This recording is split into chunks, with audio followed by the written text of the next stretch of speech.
Today we're going to expand our magnetic tile collection with some Tavern and Cave tiles.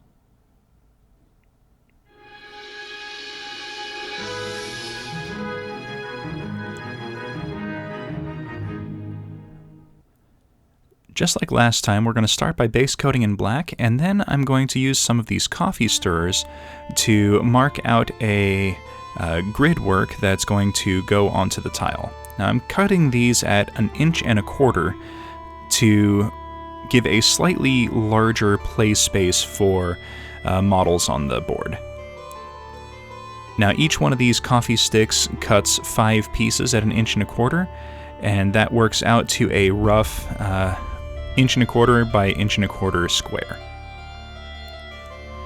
Now because I'm cutting these by hand, they're going to be a little bit mismatched in size, but that's okay. It's just going to add a little bit of extra life to the piece. Now I'm using some superglue to just glue these down really quickly, and once this dries, it will be held on there very, very strong and will probably never come off. Now I'm doing these as just a simple, quick tile that I'm going to be using in an upcoming game. You can absolutely put a little bit more embellishment in these, maybe cut them to different sizes to make actual, building planks or things like that.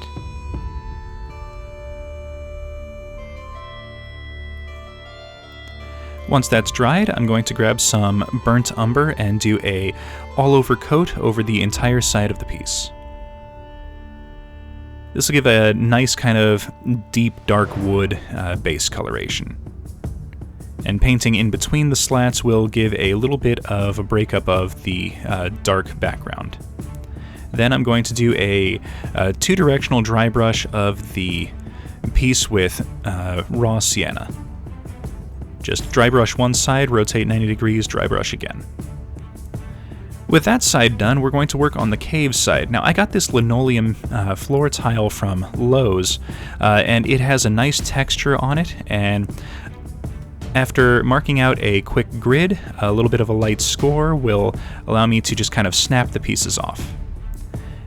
Now I'm cutting these out to a rough grid size, just like the other side, but as you can see, the pieces are rather large. So using a set of cutters, I'm just kind of trimming them to irregular oval and roundish shapes. Just kind of being a little creative with the shaping to kind of give a rough square-ish grid. Now this does take a little bit of time. I made a good 20 of these tiles in a day, and once I got into the groove of it, it took about 15 minutes per tile to cut out all the pieces. So it's not going to be a quick project, but once you're done, it's very rewarding. Alright, so this is one that has been fully set up, and I'm just going to use a little bit of Mod Podge and paint it in between all of the pieces. And this is going to be used to kind of hold some sand filler in place, just to give it more of a cave-like appearance and disguise all of the black background that is in between all of the cut pieces. And using a rag, I used a dry rag. You can use a damp cloth as well. I'm just kind of wiping away any of the glue that pooled or spilled over or got on top of things. Then I just kind of cover the whole thing in sand, give it a moment or two to dry, and then just tap off all the excess. And any sand that gets stuck to areas you don't want can easily be just kind of brushed off.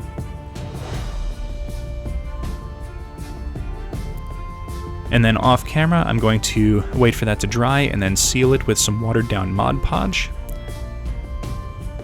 And here we go with the finished piece. So these did not take super long to make. I think all in all, I spent a day to make 20 full tiles with it being fully reversible. So yeah, it ended up being quite a lot of pieces made. So please everyone hit that like button, subscribe for future content, comment in the comment section, and we will see everyone next episode.